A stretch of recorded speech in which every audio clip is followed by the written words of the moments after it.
Baik, selanjutnya untuk pembahasan TO4 UMM mata pelajaran fisika, kita masuk ke nomor 40.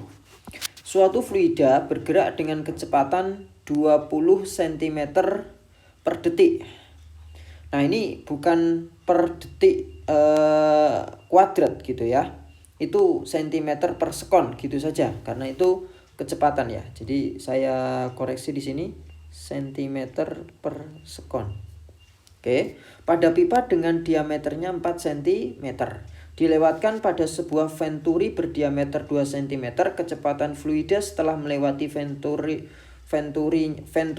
tersebut itu berapa? Oke. Nah, di sini jawabannya juga sama ya, satuannya harusnya cm per sekon atau per detik juga boleh gitu ya. Oke, saya akan gambarkan di sini awalnya diameter pipanya 4, kemudian menjadi 2, jadi mengecil ya. Oke, jadi ini awalnya diameter pipanya ya yang lebih besar, kemudian akan mengecil.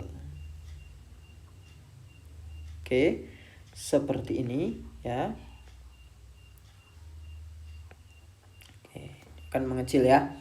Oke, diameter awal di sini saya tulis dengan simbol D1, sedangkan di sini ya diameternya adalah D2. Oke. Kemudian kecepatan fluida ketika melewati diameter yang besar ini,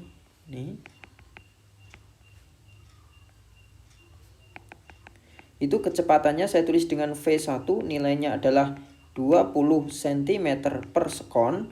Nah, pertanyaannya adalah ketika melewati pipa yang kecil, itu kecepatannya menjadi berapa? Atau saya tulis V2-nya itu berapa? Nah, di sini kita menggunakan konsep kontinuitas. Apa itu kontinuitas? Jadi di konsep kontinuitas bahwa debit yang melewati pipa yang besar itu sama dengan debit yang melewati pipa yang kecil, atau bisa dikatakan debit yang mengalir pada suatu pipa, entah pipanya membesar, mengecil atau tetap, itu debitnya konstan ya. Sehingga bisa saya tuliskan D1 sama dengan D2. Debit pada pipa yang besar sama dengan debit pada pipa yang kecil. Nah, debit ini kalau saya uraikan itu menjadi luas penampang kali kecepatannya, sama dengan di sini juga sama, luas penampang kali kecepatannya. Oke. Saya uraikan luas penampangnya di situ ya, karena yang diketahui itu adalah diameter.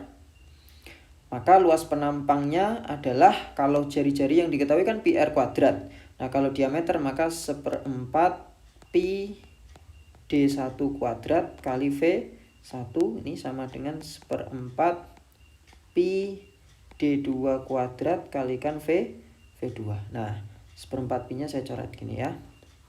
D1 di situ nilainya adalah 4 cm. Kalau kita kuadratkan jadi 16. V1-nya 20. D2 nilainya 2 cm. Kalau kita kuadratkan berarti 4. Kita kalikan V2. Oke, ini kalau saya coret ya. Di sini 4, maka V2-nya nanti nilainya adalah 80 gitu ya. Cm per sekon. Oke, nah kalau kita lihat jawabannya di situ ada, di situ tidak ada gitu ya. Nah, tapi yang benar di sini memang adalah 80 cm